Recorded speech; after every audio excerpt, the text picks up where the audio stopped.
Computers are wonderful tools. They make life both easier and more complicated, often at the same time. This is one of life's little ironies that I have come to terms with. On the one hand, computers make it easier for me to keep track of invoices, payroll, billing, customer contact information. A lot of things I need to do to keep my business running. Using computers helps me keep costs down because I don't need as many people in the office. On the other hand, when those computers break down or some important files get corrupted, it can make things a heck of a lot harder. In the 7 years I've been running my family's landscaping business, there have been a few computer crashes. Of course, I've learned to minimize them. I have both local and cloud backups of important data. In addition, I've made at least some provision for backing up critical infrastructure so that in the event of an outage, the impact on operations will be minimal. Oh wait, I got so caught up in the technology issues, I forgot to introduce myself. I'm Donald Summers, Don to my friends, Donnie to my wife and mother, and only to them. I am 35 years old. My height is 6'5", and my weight is 227 pounds, and I'm very proud to be low and fat among them. A life spent outdoors has made me, as my wife says, weathered. I also have a deep, semi-permanent tan. For the past 13 years, I have been married to the love of my life, Brittany Summers, formerly Carson. Brittany is a personal trainer at a local gym. She is also 35, and unlike me, she has a pale complexion. She is blonde-haired and blue-eyed, and has a faint scattering of freckles on the bridge of her nose. At 5 feet tall, Britt is very petite and athletic, as you'd expect from a trainer. With her pale skin, light dusting of freckles, and adorable smile, Brittany looks a lot like a little pixie. We have 2 children, 9-year-old daughter Danielle and 7-year-old son Brian. The business, Summers Landscaping, was founded by my father. When I was a kid, I worked with my dad, helping him in the office. My mother had such a horrible pregnancy with me that they decided not to have any more children. As a result, I was very close to both of them and spent as much time with them as I could. I never had any doubt that one day, when Dad was ready to hang it up, I would take his place.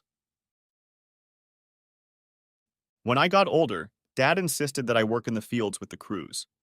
He said it would do a much better job of teaching me how business really worked than working in an office. To my surprise, I found that I really enjoyed it. I had never been afraid of manual labor, and here I took to it like a duck to water. By the time I was a senior in high school, I was leading work crews during the summer. When I finally went into business 7 years ago, I expanded my client base and services. We now have 12 different work crews and offer a huge list of landscaping, ornamental gardening, and, in the winter, snow removal services. As the number of work crews has increased, I've started to get out on site less often, except at peak times. But I still go out because I enjoy it. Besides, it's nice for the crews to know that the boss is out there checking up on them. Increasingly, however, I find myself in a small office attached to a company warehouse and working with the mountains of paperwork that arise in any growing business. Late March and early April is when I spend the most time in the office. I'm doing taxes, checking personnel records, reviewing contracts, etc. For about 2 weeks, I don't leave the office at all during business hours. It's been this way pretty much since I started running the company. This year, I had my mom with me. She said she was bored and just wanted something to do. She used to help my dad do the bookkeeping when he ran the business himself. But Dad didn't use computers, and Mom wasn't the most tech-savvy person in the world. She accidentally erased some very important files. Luckily, as I mentioned before, I know how to back up. But restoring that much data from backup storage takes time. Since I had a few minutes to spare while I waited for the files to be restored, I opened Google Earth. I've been using this tool a lot lately. It helps when you are planning a project to have a God's eye view of the area before you start working with backhoes and trenchers. This way, I didn't have to spend money on expensive aerial photography until it was time to surprise the client at the final presentation. I spent a few minutes on this project, but in the end I decided I had done what I could with it without the client's input. My backups were still not fully loaded, so I decided to take a look at my own house. I had been wanting to put in a pool for a long time, and now that the kids were a little older, I thought it might be time to consider the idea more seriously. And that's where it all went haywire. As I clicked on my mouse button and zoomed in on my house, I noticed something strange. There was a car in our driveway that was unfamiliar to me. I try to be as involved in my family as possible and know almost all of Britt's friends. However, I didn't pay much attention to it at first. The photo was apparently taken last winter. There was a light covering of snow on the house and lawn. A glance at the garage showed that the addition I had made to it was complete, which meant the photo couldn't be more than 4 months old. The garage expansion was my winter project. The car I didn't recognize was red, but that was all I could tell. I'm not very good with cars and wouldn't have been able to identify the make and model anyway. I looked at the progress bar on the file transfer and saw that it was barely moving. Oh well, at least I have something to occupy my time while waiting, I thought to myself. I switched back to GE and stared at the satellite image of my house for a few more minutes. The angle of the sun gave me no clues as to the time of day. I said, not realizing I had made a sound. Then I clicked on the tab with the street view. I knew even before this that it probably wouldn't help. It was very unlikely that the street shot was taken on the same day and at the same time as the one above. Nevertheless, I had time and I was curious. So I made that fateful mouse click. The view from the street was taken later. It was sunny and the dogwoods I had planted in the front yard were just starting to bloom. The car that had piqued my interest was nowhere to be seen. But my wife, Brittany, was. She was indeed visible. She was standing in the doorway of our house, hugging a strange man and kissing him soundly. My temper instantly flared up. My wife, was kissing and touching another man. I forced myself to calm down. Before I did anything else, I printed out several copies of the picture. I needed a hard copy. Then I scrutinized the man in the photograph. The camera angle didn't allow me to get a good look at his face. Nevertheless, he looked vaguely familiar. It was almost a physical effort to suppress my anger. He would make himself known, but first I had to find out what was going on. What was going on in that picture was definitely inappropriate, and whatever else happened, we would have a conversation about it. As much as I was hurting and uncomfortable, I had to find out what else was going on. But how? I've read many stories like yours where the husband sets up cameras all over the house. Or sometimes he installs simple voice recorders. Sometimes he hires a private investigator. These are all options, of course. I'm tech savvy enough to put up cameras. It's not quantum physics, after all. Installing recorders is easy too. Hiring a private investigator is just as easy, although the cost can be prohibitive.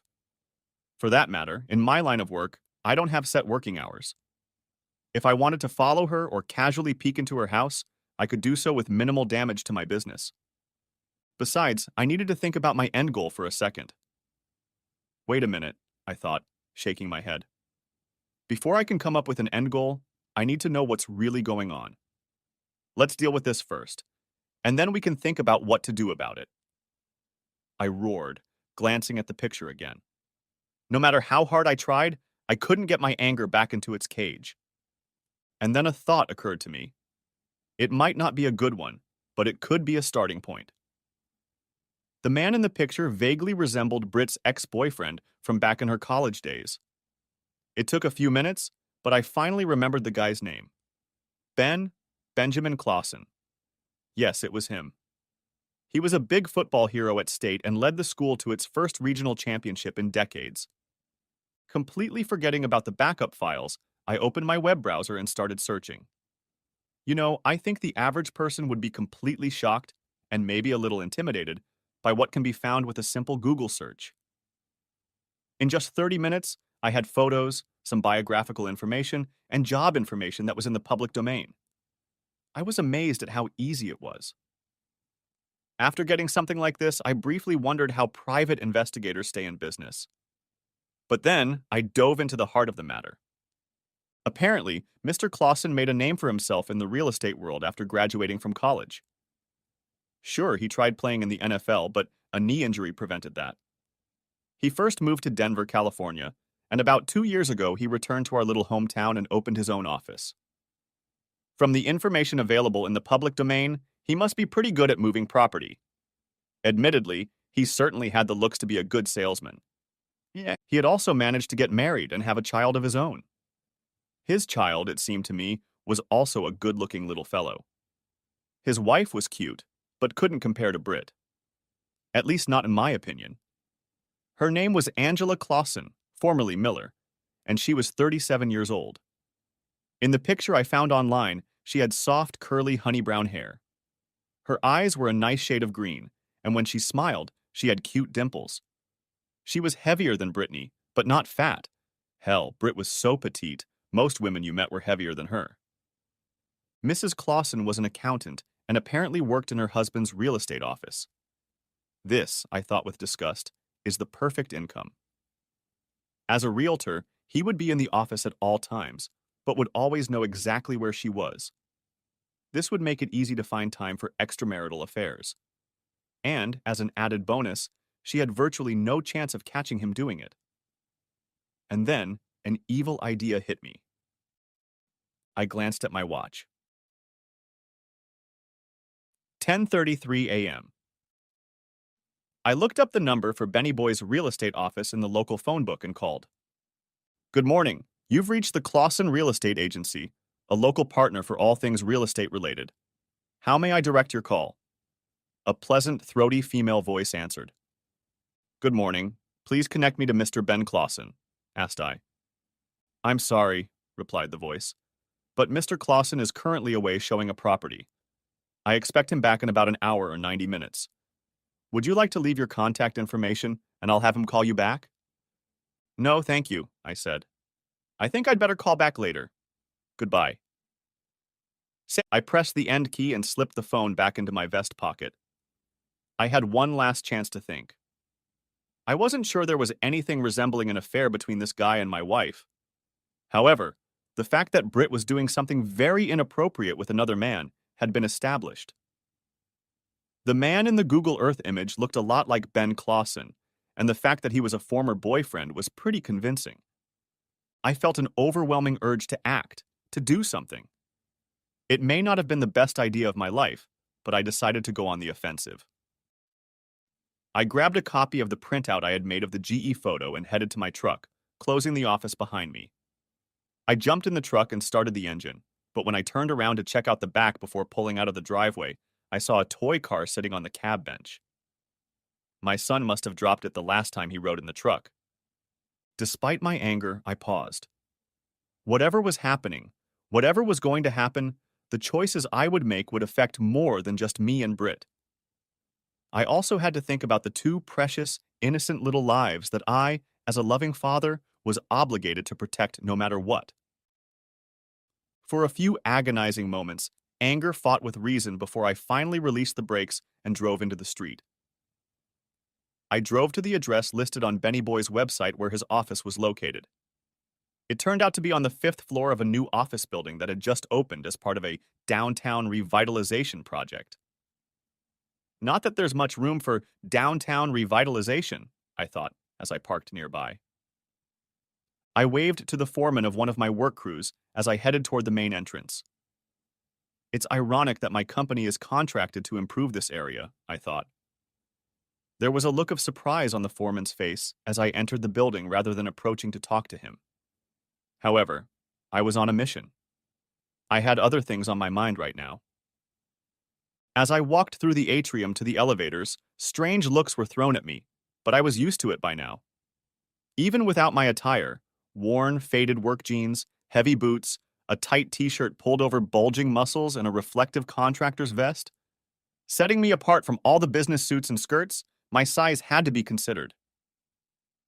The pale-skinned office dwellers that populate such places did not fail to do a few double takes. A few seconds of waiting in the elevator brought me to the 5th floor. Soon I was walking through the door of the Clausen Real Estate Agency. Behind the chic receptionist's office desk sat Mrs. Clausen. Her photos were either outdated or taken by someone who didn't care to show her at her best. It was still easy to recognize her. Same hair, same slightly rounded face, and cute smile. But she was definitely slimmer than her picture made me realize. Also, I noticed that she was much taller than Britt. When she walked up to me, I saw that the top of her head reached my chin. "Hi," she said, extending her hand politely. "I'm Angela. How can I help you today?" I responded to her handshake, noting that she had a firm, professional grip, and she didn't hesitate to make eye contact. Clearly, this was a professional businesswoman accustomed to greeting potential clients. My first impressions were favorable. Perhaps we could help each other. "Hello, I'm Donald Summers," I said. "It's a pleasure to meet you, Mr. Summers. How can I help you?" "Mrs. Clausen," I began formally. "I have a photograph I'd like you to look at and some questions." I held out the envelope in which I had placed the photograph. Angela's eyes narrowed as she assessed my tone and expression. "Sebna, I take it you're not here to talk about buying a house?" she said dryly. It wasn't a question, but I shook my head negatively anyway. She thought for a moment, then her face took on a professional, businesslike expression again. "Please follow me," she said simply. She led me to a door at the back of the room. As we passed through it, she paused to ring the next doorbell. "Chris, keep an eye on the front desk, please." "Sure thing, Angie," came a deep voice from the room inside. Without another word, she led me into the break room and closed the door. She made herself comfortable at the table and gestured for me to join her. The look on her face said she was waiting for me to get to the point. I opened the envelope, pulled out a photograph, and held it out to her. "The woman in this picture is my wife, Brittany," I said. "I know that when we were in college, she dated Ben Clausen for a while. I want your opinion. Do you think this man is your husband?" Angela took the picture from me like a dirty diaper, reluctantly, but with a feeling like she'd done something she just had to do. She stared at it for a few minutes, her expression changing from curiosity to a kind of morbid sadness, and then finally to anger. At the end of 5 or 6 minutes, she handed it back to me. "Yes," she said. "I am sure it is. When was it done?" "I don't know exactly when," I said. "I found it on Google Earth in Street View. They're standing by the front door of my house, but they can't be more than 3 months old." "How do you know that?" she asked. I pointed to Britt's ear. "I gave her those earrings for Christmas," I answered simply. Her eyes met mine, and I noticed a hint of sympathy in them. Then she turned away and stared out the window for a few minutes. Finally, she turned to face me again. "I'm sure it's my husband in the picture," she said, breathing heavily. "I recognize the clothes and his face, and the fact that they were dating is highly suspicious. Have you spoken to your wife about it?" "No, I only found it this morning," I said. "Besides, with her schedule, she should be at work right now." "But is she at work?" I stared at her for a minute, then sighed. I calmly pulled out my phone and dialed Brittany's number. I didn't expect her to answer during work hours, and she didn't. I then called the gym. I recognized the voice of the person who answered me. It was Mandy Thomas. She worked there as a trainer and was a friend of ours. "Hi, Dawn," she said cheerfully, recognizing my voice. "How are you?" "Hi, Mandy. Listen, I really need to talk to Britt. Put her on the phone, please." There was silence on the phone for a minute. Mandy was so quiet that I could hear the fast music coming from the gym and the clinking and clanking of the weight machines. "Mandy, are you still here?" Yeah, Dawn."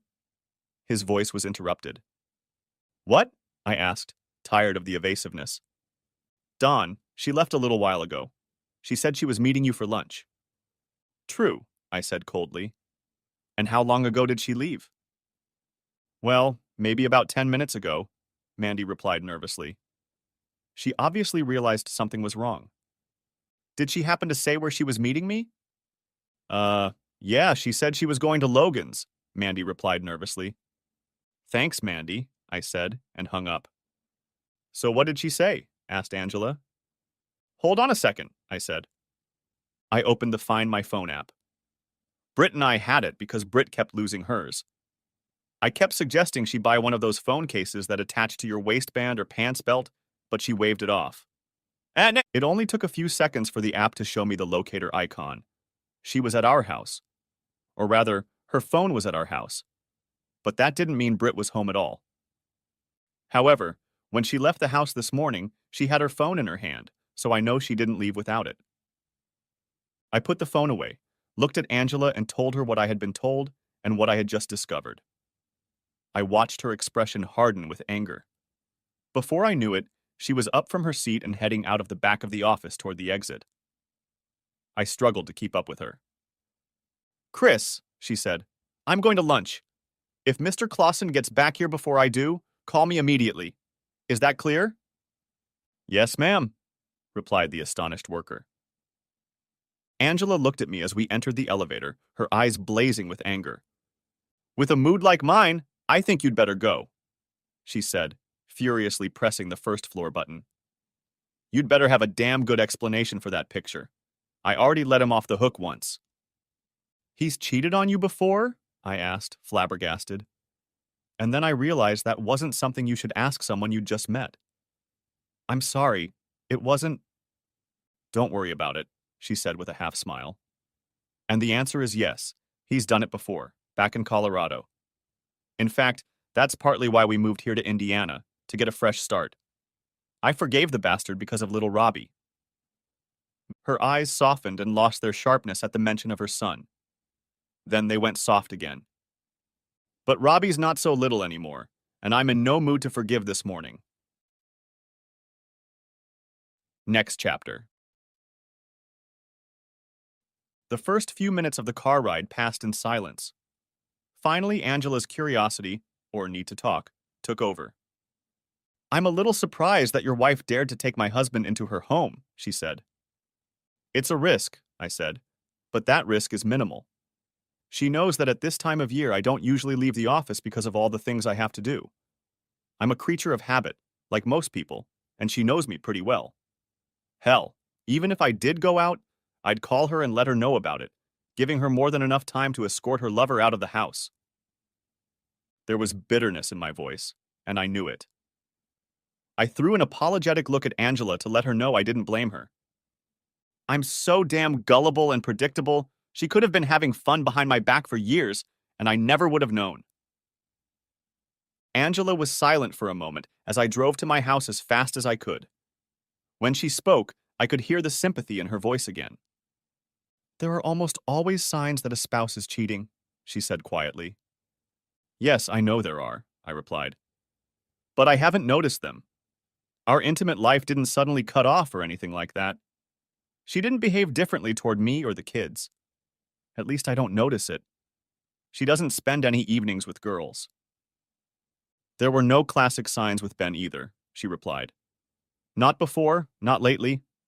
I just mentioned it because—" Her voice broke and she fell silent, staring out the windshield. I shrugged helplessly, still focused on the surrounding traffic. Turning onto my street, I noticed a red car in my driveway. I was so focused on this discovery that Angela's voice startled me for a moment. "That's Ben's car," she said. There was still anger in her tone, but there was also an undeniable note of sadness. Well, that was understandable.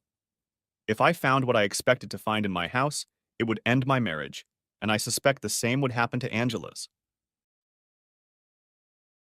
I parked my car on the street in front of my neighbor's house. I glanced at Angela, then got out of the car and headed for the gate to the backyard. Angela followed me without saying a word, although I noticed that she pulled a rather expensive digital camera out of her purse. I had an even nicer one on my desk in the office, but naturally I didn't even think to take it. Damn it. I quietly opened the wicket gate, and we walked softly into the backyard. A few moments later, we were at the back door. I unlocked it and let us both into the house, closing it quietly behind us. There I stopped, listening intently. I could hear my wife's voice, and there was no doubt what she was doing. Her moans and quiet cries of pleasure were unmistakable. I won't lie.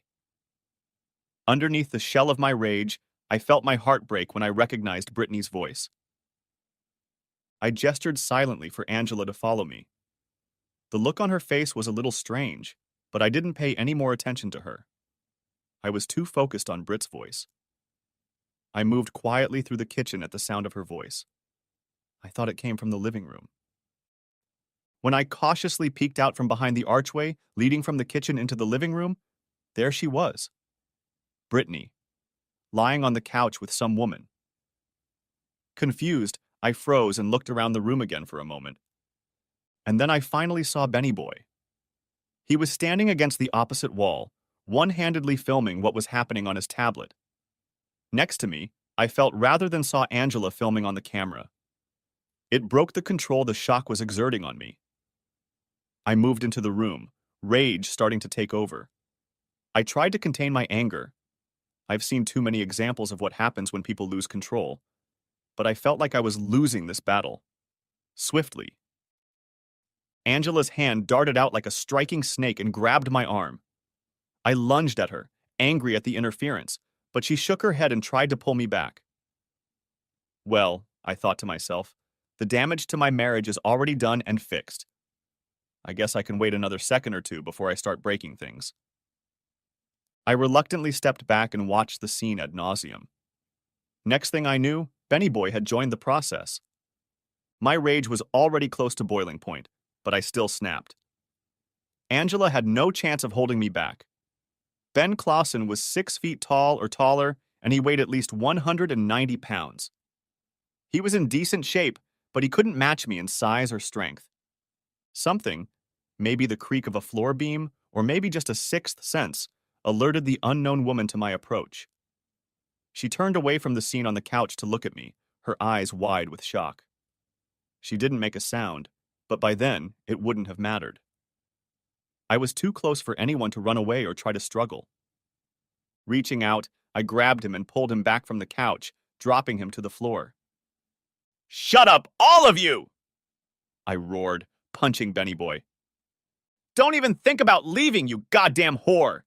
If you get off before I let you leave, I'll rip you in half for touching my wife." I looked at the other woman and realized I actually knew who she was. Her name was Jamie Keller, and she lived with her parents in the last house on our block. She was 19 years old and was going to study to be a nurse or something in the health field, I thought. Brittany and I paid her to babysit for us on those rare evenings when my or her parents couldn't make it. "Jamie?" I said, hardly believing my eyes. The girl nodded her head pathetically. "What the... Why did you..." The words failed me. "I'm sorry," she said very quietly. "How long have you been?" I growled. "This is only the second time, I swear. It wasn't supposed to be the first time, you goddamn whore," said I, still furious. To me, cheating is cheating. It made no difference if Brittany did something with another man or another woman. If she had sex with someone other than me, that's cheating. I reached down and picked up the clipboard that had fallen out of Ben's hands when I interrupted his interlude with Brittany and Jamie. I picked it up and made sure she could see it. "I have a video of you doing some really nasty things. Get out of my house and never come back. If I find out you've had any more contact with my wife, and I don't care if you just bumped into her at the mall. I will put this on every site on the internet. I'll send links to your parents, grandparents, and everyone else I can think of. I'll tell the whole world about it on Twitter. I will do everything I can to ruin your reputation so badly that you won't be able to get a job pumping toilets. Do you understand me?" She stared at me in horror as I shook Ben's clipboard in front of her. "Yes," she said, her voice becoming a frightened whisper. "I understand." "Good," snapped I. "I'm done with you. Get out of here, you dirty whore." I pulled my cell phone out of my vest pocket and dialed a number on speed dial, making sure I put it on speakerphone. The phone only rang 3 times before someone picked up. "Hey, George," I said, recognizing my father-in-law's voice. Brittany squeezed her eyes shut, recognizing his voice as well.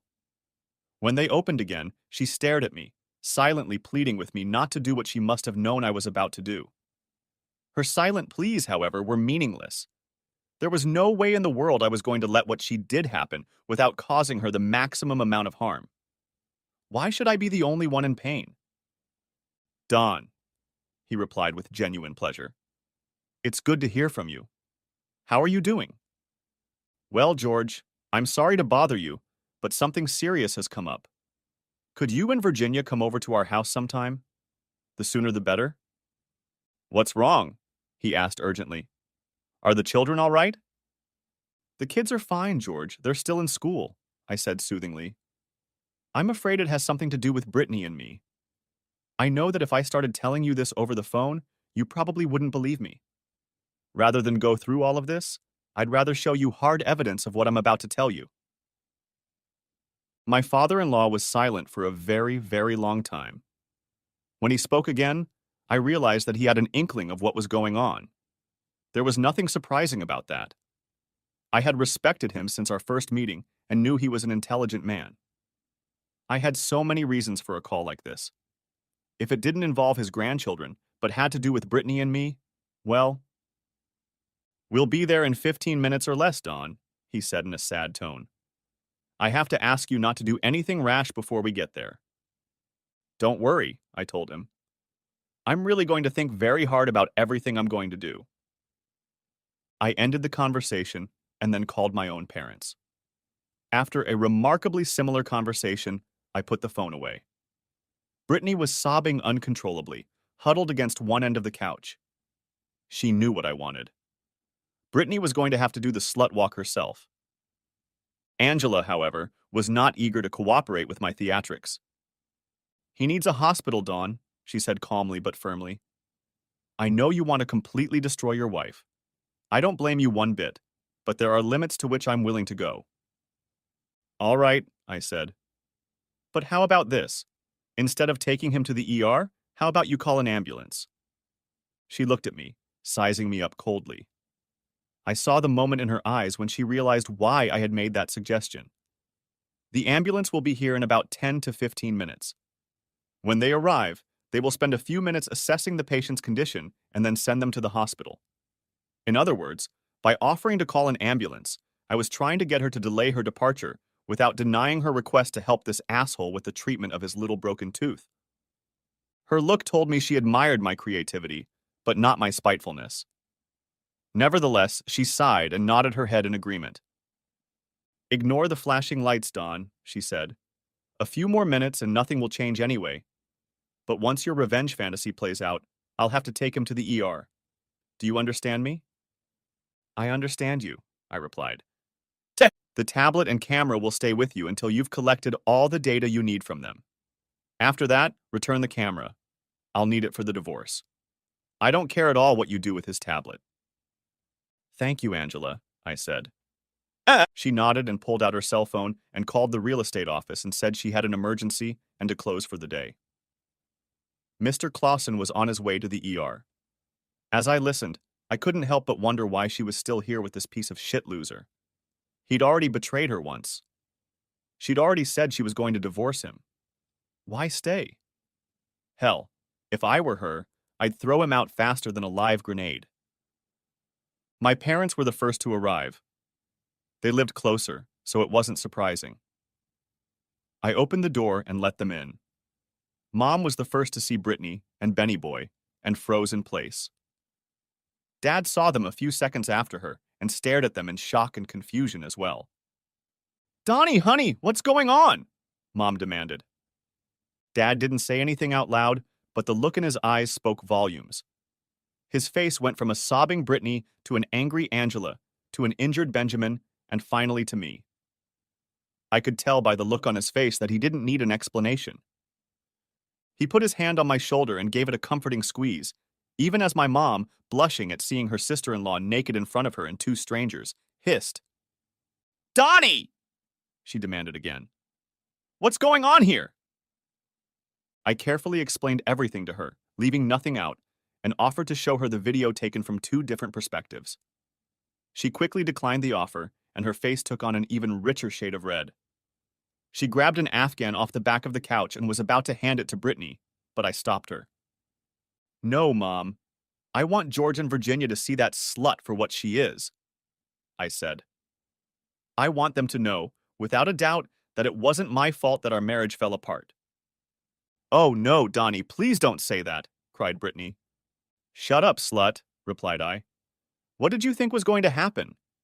I walked in and saw you entertaining yourself, and you didn't think I'd want a divorce? You must be one of the dumbest people I've ever met. My in-laws, George and Virginia Carson, showed up just a few minutes later. They walked quickly to the front door where my father met them and let them inside. My mother-in-law, Virginia, greeted my parents with mild surprise, but my father-in-law, George, didn't seem the least bit surprised to see them. I wondered if he had talked to Virginia much about what he thought was going on. "Oh my God, Brittany! What are you doing?" She screamed when she saw her daughter. She headed toward her daughter, but stopped, nearly tripping over Ben. "Who's that?" she asked. "What the hell is going on here?" "So, slut, is it me who should tell her or you?" I asked my soon-to-be ex-wife. When she didn't make a sound, other than a pathetic whimper of misery, I proceeded to tell everyone how my morning had gone. I started with my file recovery problems and my little discovery with the God's eye view, and then told them about the results of my internet search and subsequent meeting with Angela. I then informed them of what I had discovered when I entered the house. All this time, both my parents and hers remained silent. Naturally, it was short-lived. "Donald," Virginia began, "this just has to be some terrible mistake. There's no way in hell Brittany would do anything like this." "I have videotape on 2 different devices that seems to disprove that, Virginia," I said calmly. "Would you like to see it?" I pulled the SD card out of the slot on Angela's camera and went to the TV. I intended to show it to them. I didn't respect Britt anymore, so I didn't care to spare her embarrassment. I didn't want anyone calling me a liar, no matter how politely they phrased it. "No, son, please don't," Mom's voice rang out. Her tone was full of sympathy and compassion, but there was also steel in it. "It won't solve anything, honey. It will only hurt people," she said. "I won't let anyone challenge the truth," I said firmly. "If anyone has any doubt that I'm telling the truth, I want to settle it here and now." "Don," George said, raising his hand in a calming gesture. "What are you going to do now? I think that's the most important question of all." I looked at him, and the expression on my face must have conveyed at least part of my feelings. What did this man think I was going to do? "I'm sorry, George, but divorce is the only way out," I said. "I don't want to live with a man like that, and I don't want him around me every day." Out of the corner of my eye, I saw Angela helping Ben up. I didn't interfere as she gathered up his discarded clothes. George Carson's face hardened when I called his daughter it, but he decided not to give it much thought for now. "First," I began, "I want custody of the children. I'll allow Brittany free visitation, but they'll live with me. That's non-negotiable." "Wait a second, Donald. I know you're hurt and angry, but—" "This is not a negotiation," I said, cutting off Virginia's objections. "I've got all the aces in the deck. I will get what I demand, or Brittany will be the last amateur starlet to grace the internet. Do we all understand each other?" I turned away from them to look firmly at Brittany. "More importantly, do you understand, slut?" I told her. She stared at me, her own anger finally rising to push aside the humiliation and shame. "Don't you dare call me a slut again!" she shouted. "I'm not—" "You are a slut!" I shouted back. "You're just worthless gutter trash, and I'll be damned if I'm going to stand by and let you raise our daughter just like you." Well, as you can imagine, things escalated to a screaming match at that point. I didn't want to give in an inch, and they hadn't even heard the rest of my demands yet. And neither did Brittany and her mother-in-law. We spent 2 whole hours yelling at each other, but then I realized it was almost time for the school bus to arrive. I looked hatefully into the eyes of the woman I loved more than anything in the world. "It's already time for the kids to go home," hissed I angrily. "Go wash your filthy cunt and get dressed before they get here. Then we can tell them why Mommy doesn't live here anymore." "No way." She waved it off. "I'll tell them why their daddy doesn't live here anymore." "Oh?" said I cautiously. "Okay, slut, work on your tail. I'll be in the den. Let me know if you change your mind, but I wouldn't linger if I were you." While Brittany and both of our parents looked on, I carried them into the den where they all knew our home computer was kept. I wasn't kidding, and I think they finally realized it. Either I'd get what I wanted, or that bitch would find videotapes of her adventures to distribute. Brittany rushed toward me. No! She screamed. Wait, goddammit! You know the courts won't give you custody. The courts these days are such that I could commit cold-blooded murder on the courthouse steps and still get custody. Not if you tell the judge you don't want it, I replied. She stared at me. I answered her in the same way, not trying to hide my rage and resentment from her. In fact, I wanted her to know how much I was hurt. But apparently she didn't want to back down. So I shrugged and turned away again. Damn it, Dawn, you can't do this!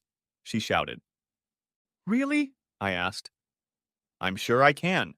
Look, it's easy. You won't do it. I know you wouldn't do that to me. You love me. Is that true? Asked I. Don't kid yourself. I will do it and take unholy pleasure in it. I never thought in a million years that the love of my life would cheat on me. Well, I was wrong, wasn't I? Plus, I just found out that my wife is a diver. That's very nice. I learned a lot of things today that I didn't know, and I have to say, it wasn't much fun. She wept again, but I can honestly say that I didn't care anymore. I was emotionally drained and just wanted to get it over with. Do you hate me so much that you'd really do that? She asked. Yes, I replied. I will never forgive you for what I saw today. And if you don't give me everything I want in a divorce, I will devote the rest of my life to destroying you, even if I destroy myself in the process. I paused again for a second, looking at the little bitch. I had no idea how long she'd been promiscuous with other men. Or rather, other men, since I had clear evidence that it wasn't just men. Are Daniel and Brian even mine, Brittany? How can you ask me that? She said, shocked. How can you cheat on me with multiple partners? I replied. Seriously, now I wouldn't believe you if you told me the earth was round. I thought you loved me. I loved you and trusted you with all my heart because there was no way you would have stabbed me in the back. Now I don't know what to believe. I never imagined you would turn out to be a whore. I shook my head in disgust, anger, and heartache. I slipped the SD card into my pocket and made sure I held the tablet firmly. Then I turned away from the den and walked back to the living room. Brittany followed at my heels. I could hear my parents and her parents talking in the living room as I approached. You don't really think he's really going to do that, do you, Frank? It could ruin poor Brittany's future. Honestly, Virginia, after what she did to my son, I couldn't care less about her future. What she did is just monstrous, and she deserves every ounce of shit she gets for it, came my father's voice. And all you think about is poor Brittany.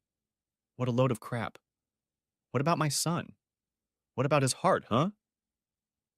At that moment, I walked into the room.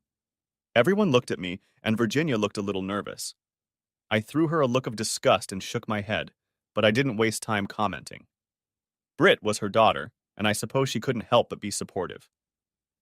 Look, Dawn, I don't think it's fair to insist on custody, Virginia began. At their age, kids need a mom. I'm sorry, Mrs. Carson. Have I somehow made it clear to you that I care what you think? I said. Look, fight it all you want. You know what the consequences will be. I'm a little surprised that none of you care that your daughter is a cheater, but whatever. I just thought you should know. You're free to go. I'd appreciate it if you took your daughter with you, but you probably won't. They both looked at me as if I had just slapped them in the face.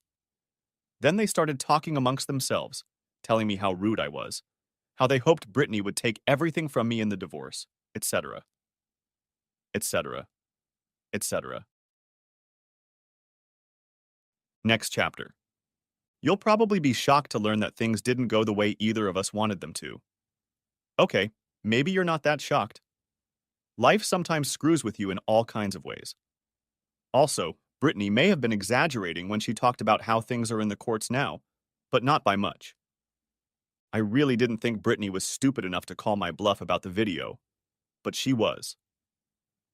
The problem for her was that I don't bluff. If I say I'm going to do something, I do it. Even if my parents, my lawyer, and even Angela told me it was a very bad idea. When the judge awarded her custody, Brittany gave me the biggest grin I've ever seen. I just pouted back. Once I got back to the room my parents let me use, I picked up the tablet Ben had left behind and drove to the nearest coffee shop. Taking advantage of their Wi-Fi, I uploaded my edited video to every website I could find. In addition to using Ben's tablet, I used his email address to send links to every member of Brittany's family I could think of. After that, I threw the tablet in the river. I also posted the links on Ben's social media accounts. That dumb bastard didn't change his passwords even though he knew I had his damn tablet. True to his word, Britt became a minor celebrity. Just a month after I posted my masterpiece, she lost her job at the gym because of it. But she still retained custody. Fortunately, since the divorce was final before she was laid off, I didn't have to pay spousal support. It was a bit of a humbling experience, but I was willing to do anything. She tried to get a piece of the family business, but that was one area where she failed. She hadn't done her homework. You see, I won't get ownership of the business until after my father dies. For now, he's the owner. I just run it for him. He pays my salary. I've never invested any of my own money in the business or any of our money together. Everything I've put in during the time I've been running the business has come from a savings fund set up by my dad a long time ago, and I can document this. So at least that amount was safe from my financially predatory ex-spouse. The judge awarded Brittany $600 a month in child support. My attorney couldn't prevent this, but he was able to delay the payments until we got the results of the children's paternity test. I insisted on the test mostly to hurt Brittany, not because I truly doubted that I was their father. Regardless, I was extremely relieved to get the test results with proof that they were mine. The bitch got half of our savings and half of the checking account. She didn't get the house, however. She just couldn't afford it with the money she was making, even before she lost her job at the gym. My attorney was able to get her to sell the house. Don't ask me how. I don't want to know. We split the money from the sale and she bought another, smaller house in the same school district. I felt a little sorry for the kids. I know they love their home, but I just couldn't stand the thought of my ex-wife profiting so much from her betrayal. I also bought a small 3-bedroom house in the same school district. I had to put truly draconian limits on my spending to afford it given the child support payments I had to make, but I managed. My father wanted me to increase my paycheck, but I told him no. If I had, the courts would have just increased the amount of child support I had to pay, so it wouldn't have helped me. Danielle and Brian at least liked my new house, but they hated the fact that their mother and I were no longer together. I tried my best to keep their little minds occupied with other things. We often went to the park, biking on the trails or hiking. Sometimes, if I had a little extra money, we would go swimming at the aquatic center. We had a lot of fun together. As for my personal life, I was single. Brittany was a wonderful lover, and we enjoyed a rich life. Once the divorce was finalized, I started dating again. I had done nothing wrong and saw no reason why I should have to do without someone special in my life. I had no problem getting female attention, so making dates wasn't difficult. But I wanted something more. I wanted a relationship again. The kids would talk about their mom from time to time. I knew why they did it, and it didn't make me angry. They still didn't know why we had broken up, and I hoped that would continue to be the case. The stories about mom were a transparent ploy to keep me interested. They weren't used to 2 separate families, and they didn't like it. I didn't blame them, but I asked them several times to stop. I no longer loved or even cared for their mother, and nothing they said could get us back together. About 6 months after the divorce, I ran into Mandy Thomas, one of the personal trainers at the gym where Brittany worked. Well, used to work there. I was at the grocery store, stocking up on groceries. Last week was my week with the kids, and they had pretty much emptied the cupboards, as usual. "Hello, stranger," came her bright, cheerful voice. "Oh, hi, Mandy," I said. "How are you doing?" "Not bad at all, thank you. But more importantly, how are you?" I shrugged and smiled. "I'm doing fine, I think. I work and come home, work and come home. Mostly, I'm looking forward to spending the week with the kids. They're looking forward to Christmas, even though it's not even Halloween yet. She laughed along with me, and I couldn't help but admire her trim figure, bright green eyes, and shiny blonde hair. It surprised me a little that she checked me out as much as I did her. Last I heard Mandy was dating someone, but she was probably single now. Her next words proved that she was pondering about the same thing. So are you seeing anyone right now, Dawn? Nothing serious, I replied, shrugging again. Honestly, I just haven't really bonded with anyone, you know?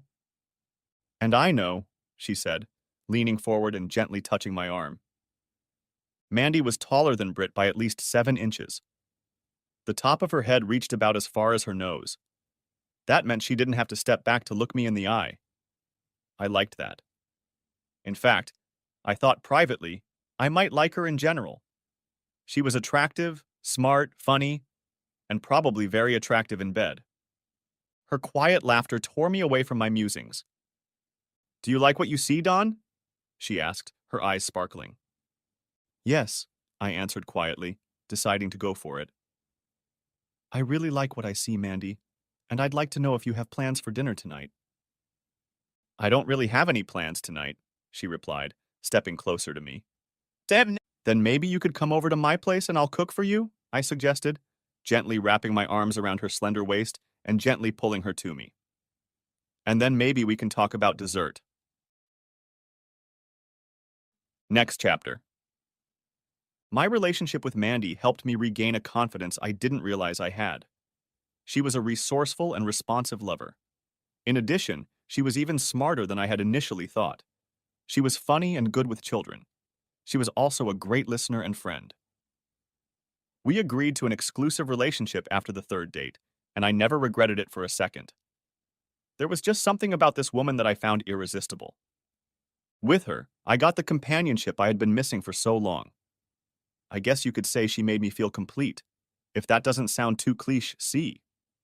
Regardless of which terminology sounds better, I was happy, truly happy. For the first time since my divorce. Mandy and I had been together for a few months when I got an unexpected phone call from my former in-laws. Hi, I said. Hi, Donald. This is George Carson. Yes, George, what did you want? I asked without much enthusiasm. I had once liked George a lot, but during my divorce it had all come to an end. Admittedly, making Brittany a star in the adult movie world didn't help. But things happen when you're dealing with a man who thinks he has nothing to lose. I wanted to let you know that we have the kids now, he said. Brittany is in the hospital, and Virginia and I would like to stay with her. Would you mind coming to get them? Of course not. When would be a convenient time? I asked. George was silent for a while. He probably expected me to ask why my ex was in the hospital. That was stupid of him. Why the hell should I care? You can anytime, he finally said. But if you don't mind, I was hoping you could deliver them by 6 p.m. No problem, I said. I'm not doing anything right now, so I'll be right over. You don't care at all that Brittany is hospitalized? He asked before I could finish talking. No, not really, I replied. Not unless it's something contagious that could hurt the kids. But it's not, is it? No, George said heavily. She's not in a hospital like that. She's at the Catherine Center. Ah, I thought to myself. The Catherine Center was a mental hospital, though in today's PC climate, they would never call it that. They called it a mental health and stress clinic. Okay, whatever. Well then, as long as it doesn't affect the kids, I don't care, I said nonchalantly, and ended the conversation. I finished my business, locked up my office, and hurried to the Carson house. The drive was about 20 minutes, and as I drove, I thought about Brittany. It didn't happen very often, except in nightmares when I saw her in that damn tea. But now I wondered again why that little slut had ruined our marriage and torn our family apart. After the divorce, I had pondered this myself many times, but never bothered to ask her about it.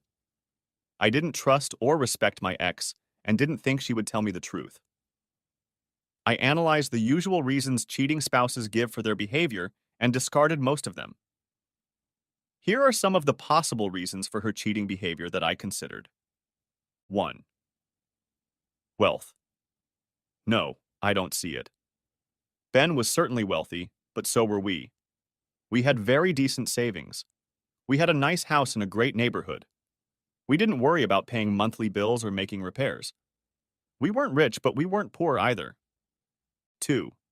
Spouse cheating. No. Since we agreed to date each other exclusively, I have never once touched another person. So why? I don't know, and it didn't matter anymore. As soon as I saw her having fun with someone other than me, our marriage was over. Infidelity is unforgivable to me. If you don't have the strength to be faithful, don't do it. Yes, friends, it really is that simple and easy. These days, society is sympathetic to people who don't get married, so there's no reason to get married and then cheat. If I had forgiven her and stayed with her, I would have lost all my self-respect. Arriving at my former in-laws' house finally dispelled the oppressive flow of my thoughts. Their front door swung open as I pulled up the gravel driveway to the house. Danielle and Brian were already waiting for me when I got out of the car and headed for the door. I knew right away that they weren't doing well.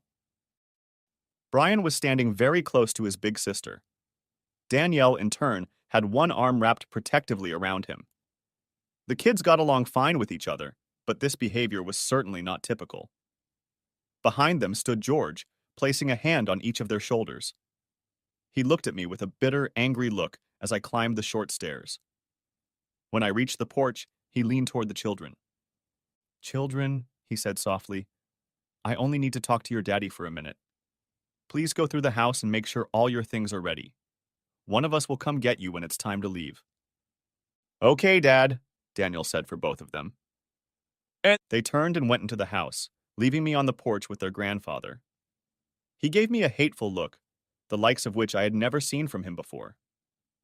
I just stared back neutrally, waiting for him to spill everything that had come to a boil. "What the hell is wrong with you, Don?" he said finally. "Barring a mild case of nearsightedness, I'd say there's nothing wrong with me. But thanks for asking anyway." "Stop being a smartass. You know what I mean," he snapped angrily. "Your wife is in a mental hospital, and you don't give a damn." "First of all, she's not my wife," I snapped back. "She shit on our marriage of her own free will, and she did it knowing full well the consequences. And secondly, you're right. I don't care. I see no reason why I should, and I don't understand why you're so angry about it. I'm not the one who cheated on her. She cheated on me, you asshole." "It's your fault she ended up in the hospital," he returned. "You put that video on the internet. You ruined her reputation so badly that she's now struggling to find a job where she'll get paid what she's worth. I told you bloodthirsty idiots I'd do it if I didn't get what I wanted. She was warned beforehand, but she decided to fight me anyway. She's reaping the consequences. And by the way, if she's not making as much money as she's worth, she should talk to her pimp about it," I said coldly. "Or is she freelancing?" "You son of a bitch!" he shouted, grabbing for my reflector vest. I grabbed the older man's wrist and easily freed his hand from my clothing. I did my best to be gentle. I had no desire to hurt him, but no one would hurt me, and that was that. "Think carefully before you try to use physical force on me, George," I said softly and calmly. "I know you love Brittany, but the truth is that everything that has happened to her lately is her own fault. You can accuse me of anything, but even you have to realize the truth. Besides, if it were you, wouldn't you have done the same thing I did?" I squeezed his wrist tightly until he finally relaxed his hand. I let go of him and gingerly stepped back. He looked more defeated than anything else, but I wanted to make sure he didn't try to take a swing at me. "I don't know, maybe I'd try," he said. I guess it's easier for me to be mad at you than to admit that my daughter—" He paused and shook his head in vehement denial. After taking a few moments to gather his thoughts, he looked at me again and took a deep breath. "Maybe you can at least let me tell you what's going on," he said. "Okay, go ahead," I said in annoyance. If George noticed my tone, he chose not to mention it. "Brittany tried to kill herself," he stated emphatically. Do the kids know what she did? I asked. Yes, he replied, closing his eyes in pain. Danielle was the one who found her mother unconscious on the bed and called 911. Brittany had apparently intentionally taken an entire bottle of sleeping pills. When she didn't come out of her room when the kids got home, Danielle went in to check on her. He sighed heavily and wiped his eyes with his hands. His shoulders slumped slightly, and I felt a slight note of sadness for him. After all, it wasn't his fault what his daughter had done to me. For my children, on the other hand, I felt just awful. I can't imagine how Danielle felt when she found her mother in such a state. And at the same time, I was proud of my girl for not losing her head in a crisis and doing the right thing. I specifically made a note to myself to tell her that. How are they coping with what happened? I asked George.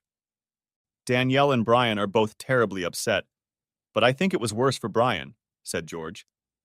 Daniel hasn't left his side all evening. I nodded my head slowly. Okay, thanks for telling me. I'll keep a close eye on the two of them, I said. Over the next few days, that's exactly what I did.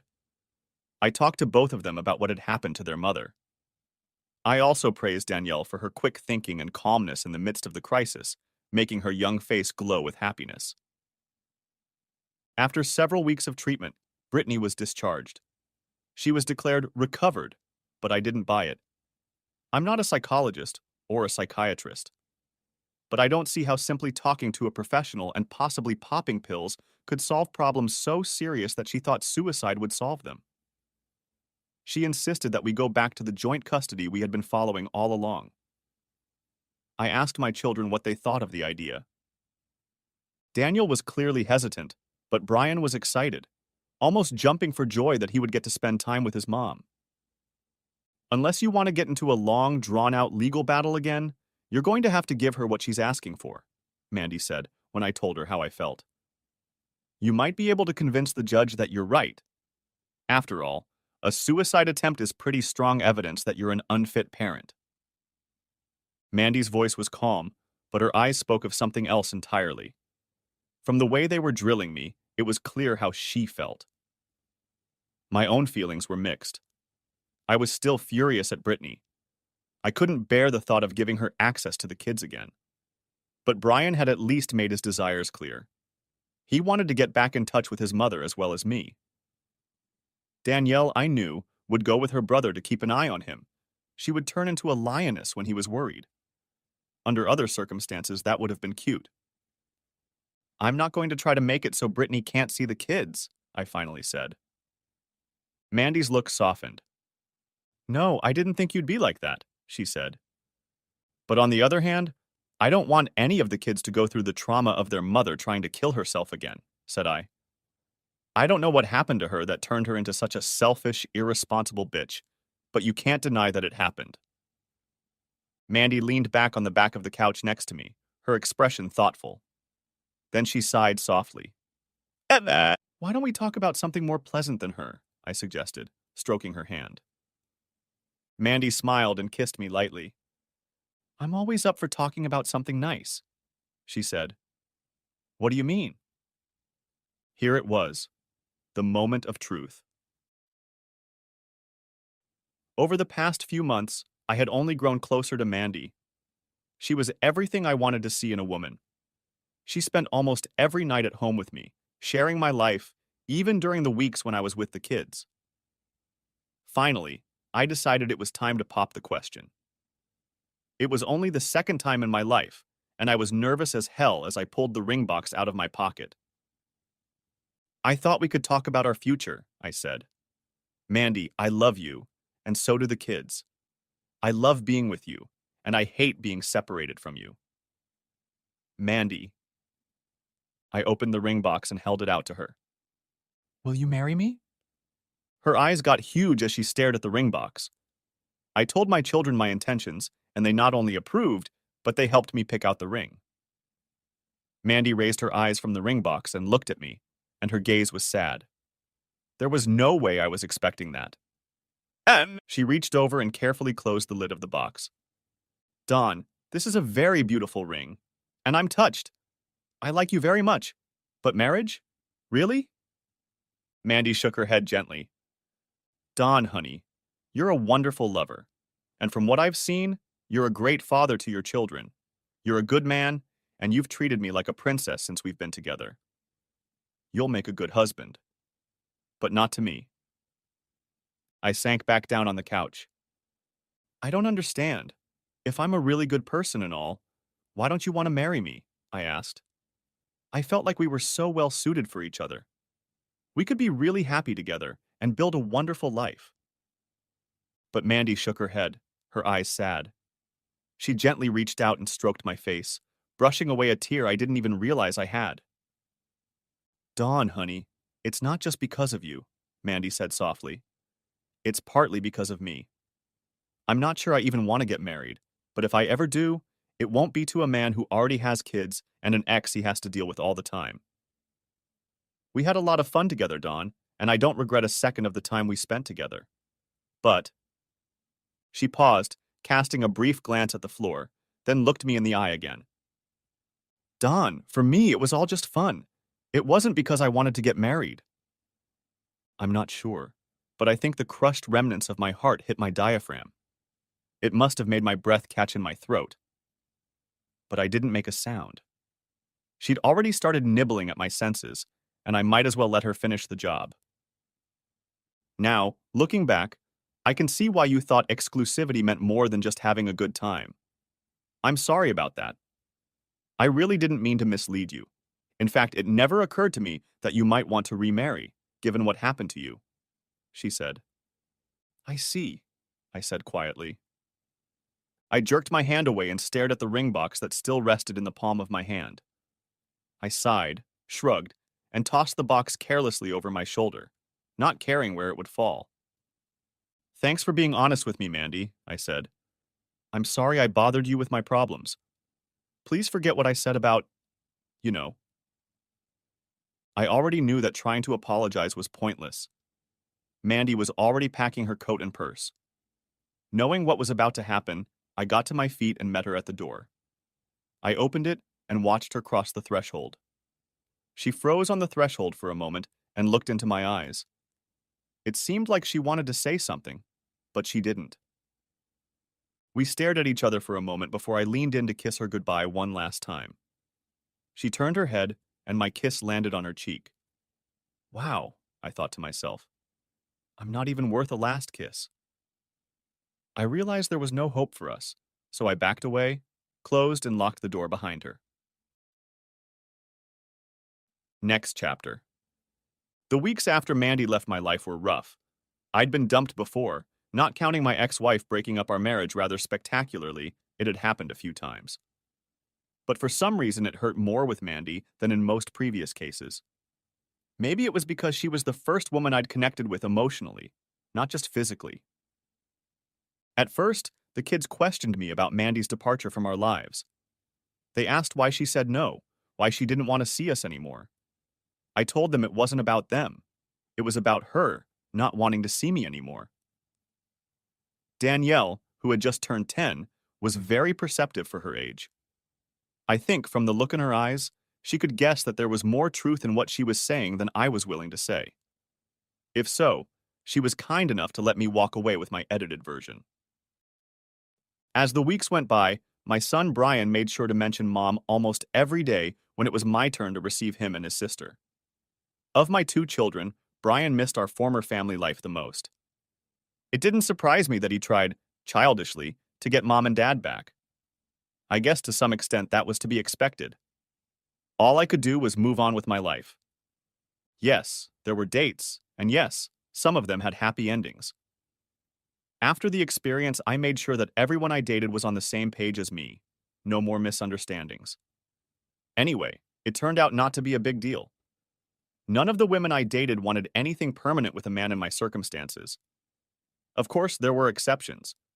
I dated a few single moms who might have been interested in something more, until I got to the part about the crazy, suicidal ex. Then they usually found an excuse not to date me. Some of them didn't want to put their kid through that kind of drama. Others didn't want it for themselves either. I guess I didn't blame them, but life was lonely. I still talked to Angela from time to time. She had divorced good old Ben, but she wouldn't clean it out, so to speak. She didn't want to keep the huge house she shared with Ben. There were too many memories in it, she said. Besides, she wanted a house that was a home, not a status symbol. So she and Ben sold the house, split the equity, and each of them bought another home, about the same way it happened to me. And she didn't want to sell her share of Ben's real estate business, so she didn't pursue the maximum alimony she could get. She also didn't quit her office job, although she did her best to minimize contact with her ex. Admittedly, she was a stronger person than I was. No way in hell would I have volunteered to spend so much time with Brittany. Nevertheless, she commanded my respect. Angela didn't attack me for posting the video. That would have been a bit hypocritical of her. She predicted that I wouldn't get custody of the kids unless Britt allowed me to. And of course, we all knew that Britt would never go for it. Thus, the release of the video was inevitable. Nevertheless, I was perceptive enough to realize how angry she was that I had done it. She assumed I was using the video as evidence in divorce proceedings and was horrified when I told her what I was actually going to do with it. I think part of her soul doubted that I would follow through. In case anyone is wondering, no, Angela and I never got back together. We're just too different to be happy together, and we're both mature enough to realize it. But we are friends, and she was always there for me when I needed someone to consult with. Her son, Robert, who still let people call him Robbie when his friends weren't around to hear it, is a frequent visitor to my house, as he and Brian are in the same grade, at the same school, and get along well. It was during one of her visits to my house that Angela found the ring box. After Mandy left, I didn't go looking for it. It was nothing to me anymore. It wasn't worth looking for. I know I could have sold it and gotten some money for it. I just could never bring myself to do it. Angela found the thing under the edge of an old Hoosier cabinet in the living room and pulled it toward me with a questioning look.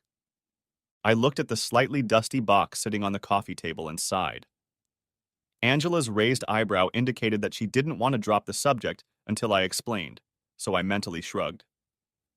I told her about asking Mandy to marry me and what the results had been. Angela listened without comment. When the pathetic story was told in full, she shook her head sadly. "I'm sorry to hear that, Dawn," she said. "Thank you," I said. "But you don't have to be sorry for my blunders. I'm just not a good judge of character when it comes to relationships. Truth be told, the only woman on the planet who thought I was worthy of being with her ended up being a cheater. It's ironic when you think about it." "Well, join the club," she said, snorting. "Apparently I don't choose men any better than you choose women." We both laughed briefly and bitterly. But she was being a bit sly, and we both knew it. She had a man she was dating exclusively. They had been together for about a month now. I don't know if she saw wedding bells in her future or not, but I was dating this guy, and would be very surprised if he didn't propose to her at some point. "How? Do you think maybe the problem is me?" I asked after a while. "I don't know, Dawn," she replied with the candor I expected from her.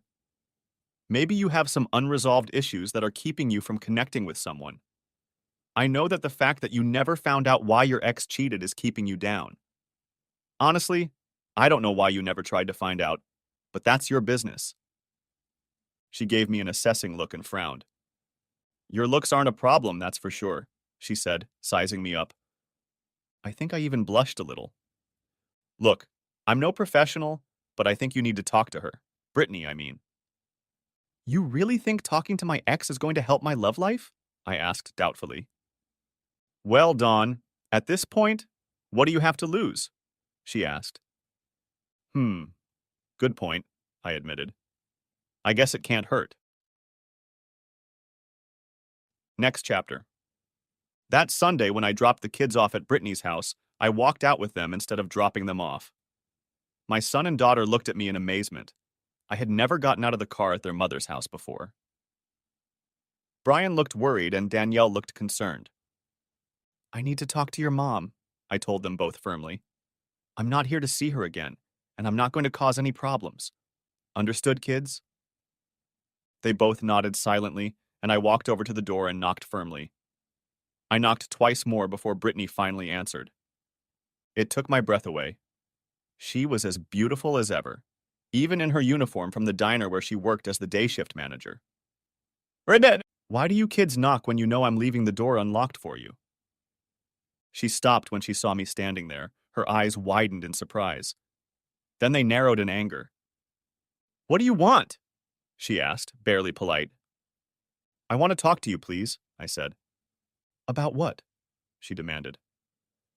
I looked silently at our children, who were still standing on the porch, staring at the two of us with wide-open eyes that read fear and surprise. She didn't seem to get the hint, so I explained to her. Can we discuss this in private? Fine, she growled. Go inside, you two. So, she began, once they were in the house and the door was closed. What did the great and marvelous Donald want to talk to this poor sinner about? It must be something very important. I want to know why you cheated on me, I replied simply. What? She was surprised. I said I want to know why. I heard you, damn it, she snapped back. But why the hell are you asking me that now? It's been over a year. Hell, it's been almost 18 months. If you really cared about the reason, why didn't you ask then? I was so furious about what you did that I didn't care why you did it, I answered honestly. But now that I have time, I want to know. Why did you destroy our marriage and family? You're going to blame it on me, aren't you? Well, you're the one who decided to have fun with other people, I said in a reasonable tone. I never cheated on you. I didn't even think about it. What I had was too precious to me, and I always thought I could trust the love of my life. If you don't want to tell me, just tell me and I'll leave. I didn't think you'd tell me. Brittany's blue eyes drilled into me, her anger obvious. I just couldn't understand that anger.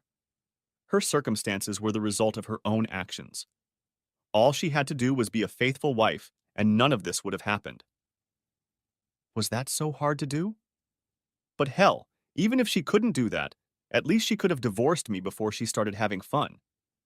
At least if she had done just that, I wouldn't have lost all respect for her. But she couldn't even do that for the man she promised to love and cherish as long as we both lived. For a few moments I watched her face, noting the variety of emotions playing on it as clearly as images on a movie screen. Finally, she seemed to resolve some inner struggle. For a few moments her gaze dropped to the porch as she gathered her thoughts. Finally, she lifted her face again and looked me in the eye. She mewed. For a long time, I felt the desire to be with another woman. Her voice was very, very quiet. I had to strain to hear her. Why didn't you do that in college before we started dating? I asked. I tried a couple times, but I always chickened out, she said. I was afraid my parents would somehow find out. After standing for a few moments to gather her thoughts, she continued. One night when I was working the last shift, she managed to catch me alone in the women's locker room. After that first time, I realized I could never give her up. So you decided you were gay? I asked, hardly believing it. I was so sure that wasn't the answer. But Brittany shook her head negatively. No, I'm not gay, she said. But I'm bisexual, absolutely. She paused again, apparently trying to find the words to explain. But that's not all. I knew how you felt about monogamy, and I realized that even if I could give up Jamie, it wouldn't matter to you. That one time would have been the defining moment for you. Well, I admit you were right, I said. I made that clear in the beginning. Yes, you did, she agreed. So it was so easy to just give up everything we'd built over the last 11 years for a quick fling with another chick, I stated emphatically. I actually felt even worse than before. I don't know what I expected to hear, but certainly not this. I didn't say it was easy, Donnie, she said, and for the first time in years, I saw something other than hatred in her facial expression. Damn it, Brittany, it couldn't have been too hard for you. After all that, I still can't believe what you did, said I. Despite my reassurances to the kids, I could feel my temper flaring up. After a second or two, I corralled him back into the cage, but it wasn't easy. What about Benny the bastard? I asked. Where does that stupid bastard fit in? He's definitely not another woman. No, he's not, Brittany replied with a sigh. He came to the gym and signed up for a spinning class I was leading. We started chatting and he ended up becoming one of my personal training clients. He started talking to me about the time we spent together in college. After a while, he started soliciting what he called a little fun on the side from me, but I always turned him down. She paused in her recollection and turned away from me for a while. I didn't push her. There was some truth in what she was saying, though it was hurtful and unpleasant. If Angela was right, I needed to hear it. All of it. Finally, she turned to face me. I knew if you ever found out what I'd done, I was already totally screwed. Ben, on the other hand, was thrilled with the idea. But first he wanted some one-on-one time with me. That went on for weeks. Everything was great until you ruined it. For once, her voice was not accusatory, but matter of fact. If anything, she was right. It had been more than enough to ruin our marriage. Given that, why not fulfill her other fantasies as well? For a penny a pound, right? I shook my head. I almost wish I hadn't asked, I said. Angela thought that finding out the reasons for your cheating would make me feel better. But instead, I felt even more inferior. I wasn't good enough for you, and you didn't even respect me enough to tell me that to my face. You just decided to go out and get what you wanted, and to hell with me. Brittany shrugged her petite shoulders. It didn't seem that way to me, Dawn, she said. Or at least I didn't think of it in those terms. I don't know if it helps me to hear it or not, but the truth is, I just didn't think about you at all until I did. It was only afterward that I thought about what the consequences might be. I really didn't intend to hurt you or ruin my marriage. Mom says I'm a terribly weak person, and she's probably right. I started to say something angry, but then stopped myself. There was no point. I'd already pretty much said everything anyway. But strangely enough, I was beginning to realize that Angela was right. Now that the initial pain was gone, I actually felt a little better. I realized that it wasn't me that had pushed her away. It was her own desires that had led her astray. Her mother was right. She was terribly weak. Abandoning 11 years of marriage, a good home and family for a silly affair was the stupidest thing I'd ever heard. But it wasn't my fault. Did you ever love me, Brittany? I asked quietly. Of course I did, she replied. I guess a part of me still does. After all, besides the effect it had on our children, I also regret hurting you. That must mean there's still love left in him. Have you ever been faithful to me? I asked. Yes, I was completely faithful to you. Until the night Jamie and I made love, she replied. I'm afraid that for the rest of the year I was a whore. She lowered her head again and took a deep breath. My therapist helped me realize that I was wrong to act the way I did, she said, without raising her eyes. Then her voice became harsh with anger again. But you didn't have to ruin everything. She pointed an accusing finger at my chest. You seriously messed up my relationship with my parents. You ruined my reputation so badly that I can't find a job in my major anymore. Even moving to another state won't help. And you've also ruined my poor little Jamie's life. She doesn't talk to me anymore, but I heard from others that she was plastered with me when you released that video. How could you do that to me? Hey, I told you beforehand that I would do this if I didn't get my way in the divorce. You could have avoided all of this, but you decided to go along with your stupid pride. You thought I was a liar, just like you. But I'm not. I do what I say.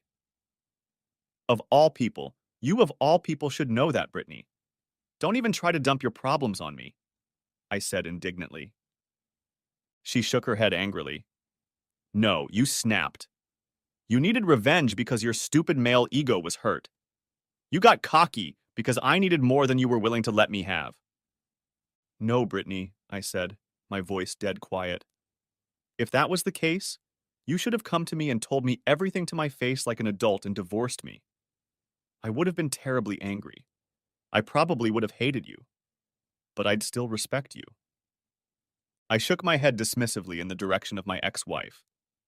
But instead, you decided to go full bore and become a worthless whore.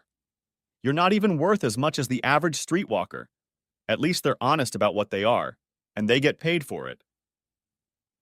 The thought of someone like you having parental influence over two young, impressionable children horrifies me. But the courts have already spoken on this, and I can't stop it. I can only pray that your mental illness ends with you. I looked at her contemptuously. Tears rolled down her cheeks as she looked at me. Damn it. I knew this was a bad idea. There was too much anger and hate in her for us to have a civilized conversation. Not that I said anything I didn't believe in, but I really wasn't going to get into a discussion with her today. Well, at least I had the answers I was looking for. I decided to walk away and leave Brittany to wallow in her misery. I turned to leave, but to my surprise, Brittany stopped me. Wait, I have questions too, she said. What kind? Incredulously, I asked. Why did you so readily give up on me? Why didn't you fight for me? That's a ridiculous question, snarled I. Don't you remember any of the conversations we had while we were dating? Talking about infidelity and how it was destroying families.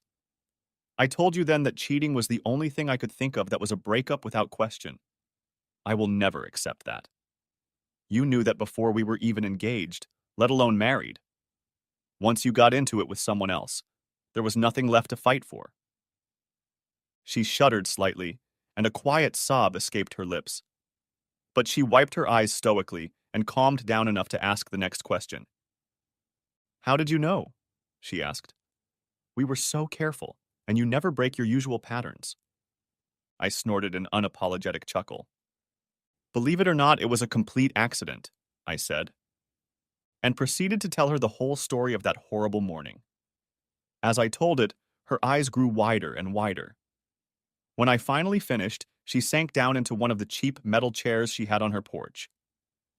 This story is so implausible that it almost cannot be true, she said. Google Earth, after all. I had a view from God, I said bitterly, but with a certain amount of grim humor. Honesty makes me admit that if it had happened to anyone else, it would have been funny. Life is like that sometimes. Did you need to ask anything else? I finally asked. No, she answered very quietly. She looked at me for a long time. When she spoke again, she really surprised me because she said something that I honestly didn't expect to hear from her in any way. Dawn, I'm really sorry. I'm very, very sorry that I'm so selfish, she said. I know I have no right to be mad at you. My therapist says I'm really only mad at myself. It just manifests as anger at you. For that matter, I told the kids that our divorce was my fault, not yours. Of course, I didn't specify exactly what it was, but I told them that. Thanks for saying that, Brittany, I said. It will calm me down a little, at least for the kids' sake. And then I turned and walked away. That was the last time we talked to each other face to face for a long time. Next chapter.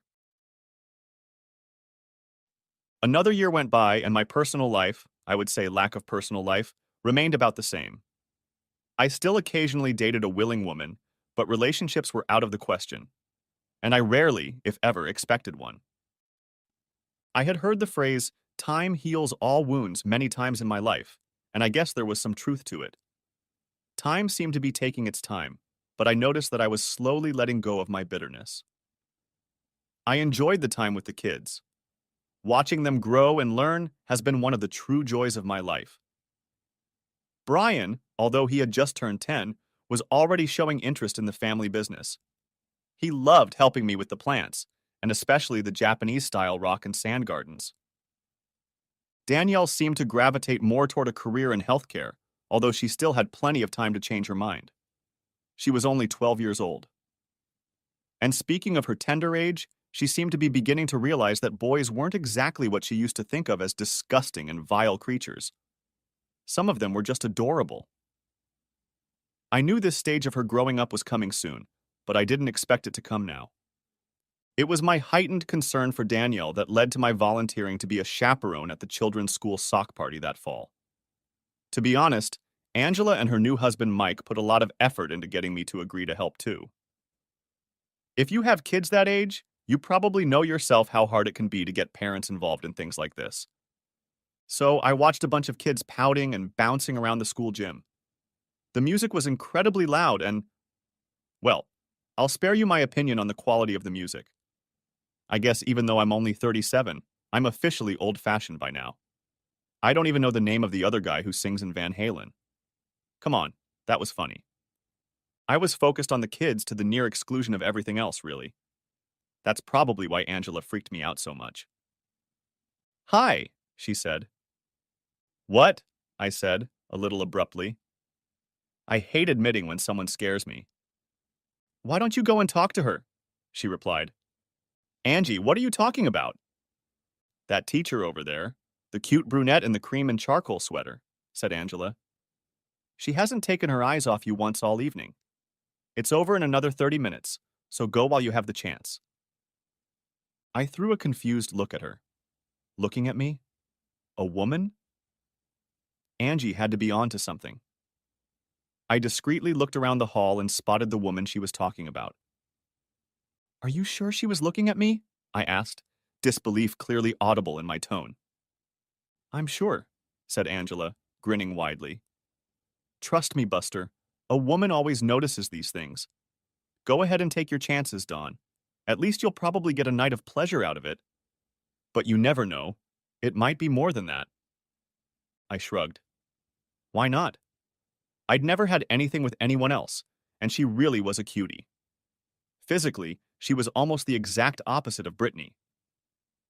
After thinking about it for a while, I decided to take action. As if to spur me on, Angela slapped me on the shoulder so that no one could see her do it. I'll go, I told her quietly. I smoothly made my way through the crowd of bouncing kids to where the beautiful woman stood.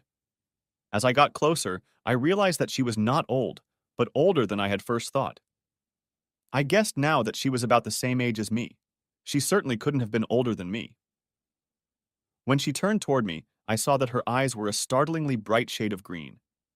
I had never seen eyes of that shade before, and I wondered if they were her natural color, or if she was wearing some kind of contact lenses. Hi, I said, covering the last few feet of distance between us. I'm Don Summers. I'm Danielle and Brian's dad. She smiled. Oh yes, she had a very nice smile, and extended her hand to me. Hi, Don. I'm Don Rogers, she said, as we shook hands. Dawn and Dawn, I thought, and mentally laughed. This is going to make my head spin at parties. I'm Greg's mom, and I also teach 6th grade here, she continued. Nice to meet you, Dawn, I said, smiling. Likewise, she said. I hope you don't take this the wrong way, but it's rather unusual to see a single man as a chaperone at events like this. I'm sure it is, I said, shrugging. But my kids are worth it. Besides, it's not like I have anything else going on. I paused, curious. How do you know I'm single? I asked. Well, for one thing, your ring finger is unoccupied. Besides, that woman you've been seeing all night is here with her husband. She shrugged and continued. I'm good at people watching, and you seemed unmarried to me. You're very good, said I. Yes, as a matter of fact, I am unattached at the moment. She grinned, and it was only then that I realized I was still holding her hand. Oh, sorry, I mumbled awkwardly, letting go of her. Don't be, she said with another of her delightful chuckles. If I minded, I would have let you know. Her smile, as I noted, was very cute. It lit up her face like a beacon and absolutely enchanted me. Her eyes, whether it was the stunning green color or some other features, were hypnotizing. They sucked me in. Not only could I not look away, but I didn't want to look away. After a few minutes, I finally managed to speak again. Honestly, I hadn't felt such a strong interest in a woman since Mandy. We pointed out our children to each other and talked a little about each of them. I told her that Danielle was already talking about being a nurse, and Brian was enjoying helping me with my work. Dawn told me about Greg's love of all things electronic and some of the little troubles that this love had led him to. Apparently, he thought he was some kind of hacker. I was so engrossed in my conversation with Dawn that Angela poked me a second time for crying out loud. Time to pack up the kids, Dawn, she said, smirking at my confusion. DJ's already packing his stuff. Along with the other adults, we started getting the kids ready to leave. After making sure the right child was with the right parent, we cleaned up and left. All of our kids were starting to go sugar crazy, and it seemed like I was really going to have a night of peace and quiet when I got home. As we were leaving, Dawn snuggled up to me. I was a little surprised when she intertwined her hand with mine as we walked the short path from the school gym to the parking lot. "Call me sometime tonight when you have time," she said, tucking a folded piece of paper into my shirt pocket. "I'd love to have dinner with you sometime." And then she and her son headed to their car, and she was gone. Next chapter. That night was a new beginning for me. As you can imagine, I didn't wait long to call Dawn. There was no way I could make up my mind. She was absolutely adorable, and I couldn't get her out of my mind. Our first dinner date didn't end in the bedroom, but it did include some very sweet kisses. She seemed to be as infatuated with me as I was with her, but that clearly didn't mean she was ready to just throw all caution to the wind. I shouldn't have been any more ready for this than she was, but if the opportunity had presented itself, I would have gotten her into bed in a heartbeat. But I'm not the kind of person who would insist on that, so we proceeded at her pace. Dawn was a fascinating woman in many ways. She was very intelligent, but also very practical. Like me, she didn't have a lot of money to throw around, so she came up with a lot of simple life hacks to save money. She freely shared them with me, thus helping to free up the always needed funds for other things. In turn, I learned that she was an avid gardener. She loved to grow plants, especially flowering trees and vines. Unfortunately, she was cursed with a gaunt thumb.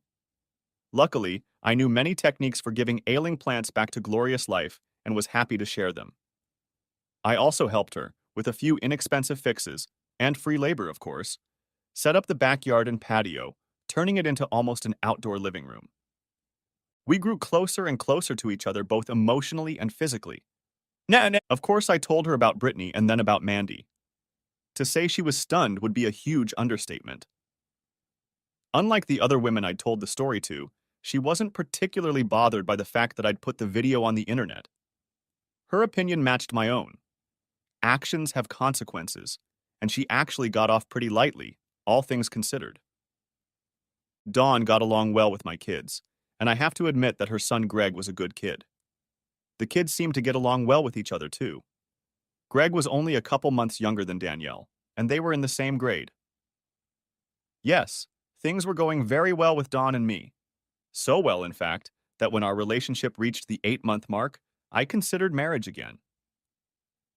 Thoughts of the disaster with Mandy wouldn't let me go for a second. I wasn't going to let the past ruin my future. Of course, I knew there was a chance she would say no, and I was prepared for that, but I didn't think she would. Nevertheless, I talked to my kids about it. Danielle was thrilled about it. Brian wasn't thrilled about it, but agreed that it would be okay.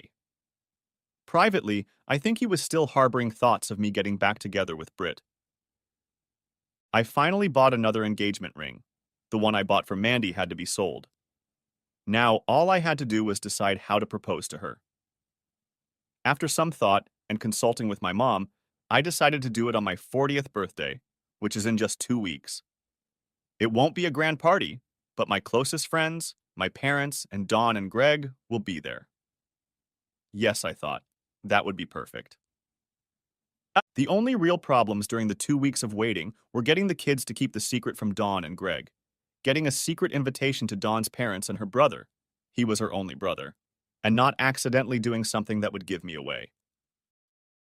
Finally, the evening of my birthday arrived. My birthday was actually the day before, but for obvious reasons I was looking forward to Friday night. My parents rented a party room at Misha's, a local restaurant specializing in ethnic Russian cuisine. I had a weakness for pierogi. It was a nice place, but not broke. Plus, it was kid-friendly, which was a big plus. The dinner was excellent, and I enjoyed it immensely. We had a lot of fun eating and dancing. Finally, it was time for the gifts. I opened them and thanked everyone who gave them to me. In doing so, I tried my best not to give away my plans. Dawn was a little surprised to see her parents and older brother at the party, but she took it calmly. When I finished unwrapping the last present, I realized that the surprise had been a success. I put the last gift on the table and stood up. I put my arms around Dawn and pulled her gently against me. She leaned her head against me and I smiled at everyone. "Thank you all for coming tonight," I said, glowing. "You all made this party the best celebration of my 40th birthday ever." My joke was politely laughed at, and I heard one of the kids complain that he didn't get it. The laughter this caused was the perfect cover for Angela, who crept up behind me, discreetly transferred the ring box to my free hand, and just as discreetly slipped away. "There's just one last thing to do before we all take off. I got a lot of presents today, but I'm hoping to get another one," I said. "I hope Dawn gets me the best gift ever." Dawn tilted her head and looked at me with a confused expression. I lovingly returned her gaze, met her eyes, and grinned at her. "Dawn, I love you so much," I said. "You've made my life complete. The only thing that could make it better is if you gave yourself to me for the rest of our lives." And I got down on one knee and presented her with the open ring box without breaking eye contact. "Dawn, darling, will you marry me?" There was dead silence in the dining room as everyone, including the children, finally realized what was happening. I looked greedily into the eyes of my beloved, expecting to hear her joyful cries of, "Yes, yes." I waited, and waited some more. "Dawn," said I at last. "Sweetheart, please say something."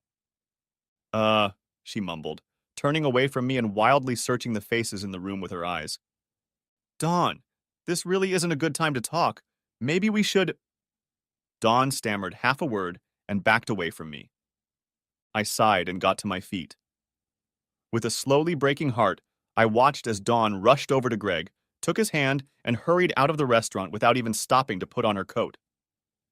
A few seconds after her hasty departure, I turned around and saw almost everyone staring at me in shock.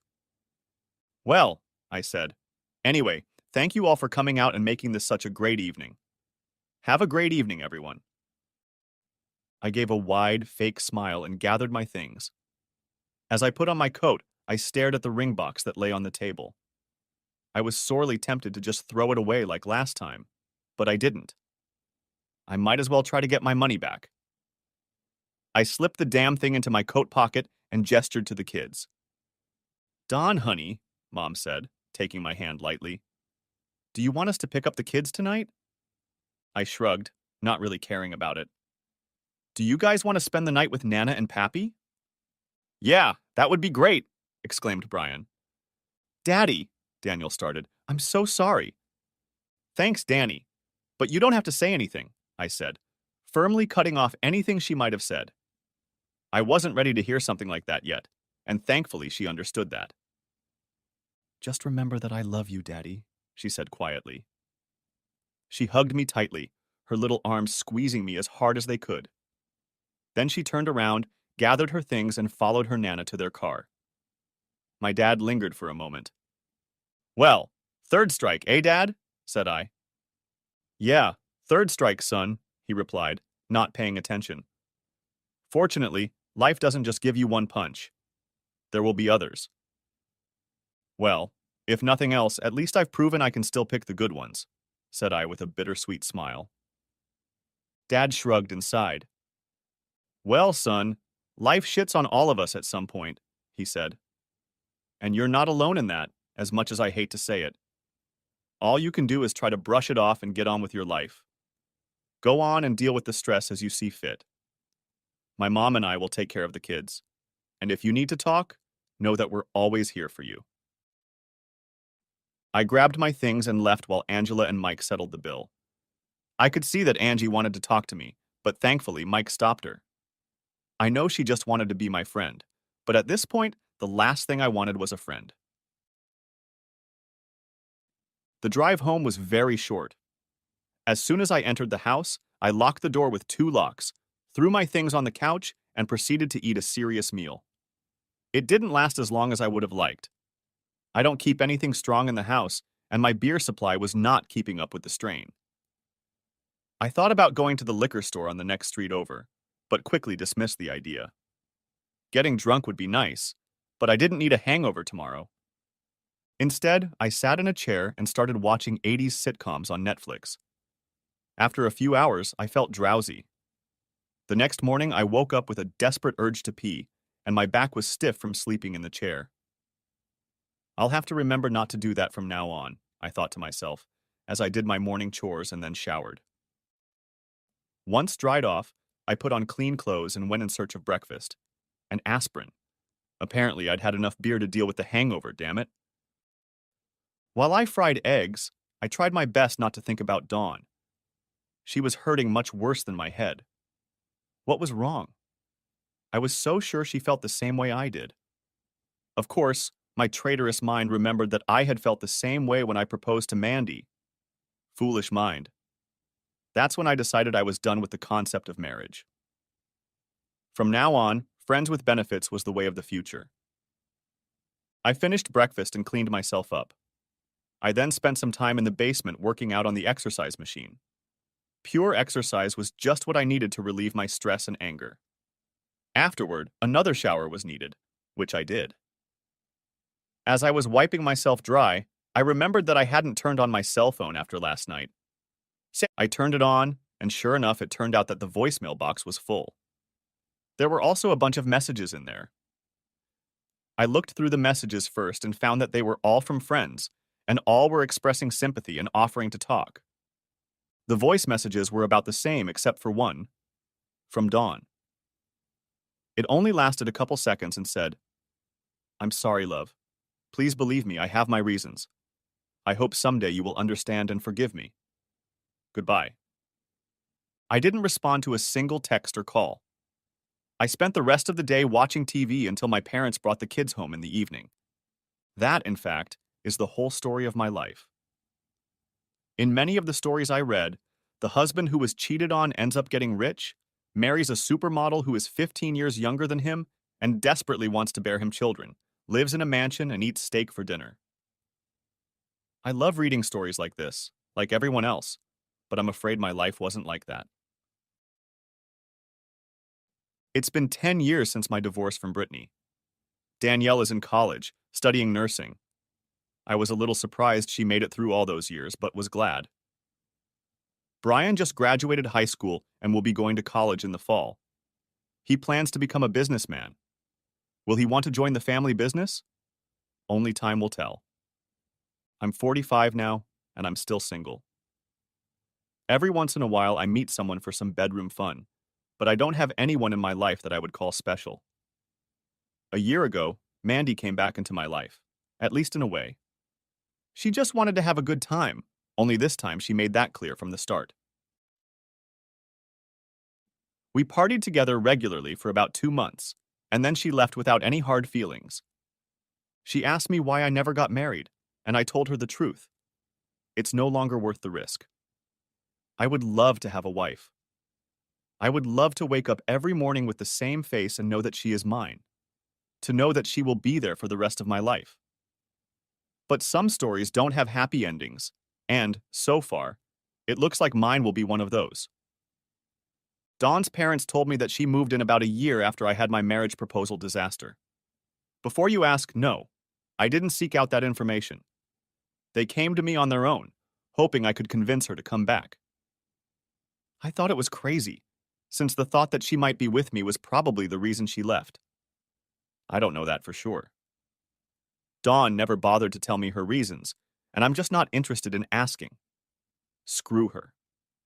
Brittany, on the other hand, eventually got married. She, and my son Brian, tried for several years to somehow reconcile us with her, but it just wasn't meant to be. I don't believe in people changing who they are. Britt was a cheating whore, and no amount of regret, grief, and psychotherapy could change that. Eventually, they gave up, and she married the owner of the diner where she worked. The kids say they are happy. Good for them. I hope for his sake he got that bitch to sign a prenup. She's still a very, very attractive woman. My father died a few months ago, leaving the business to me. Unfortunately, I don't think my mother will be here for long. She's grieving too much.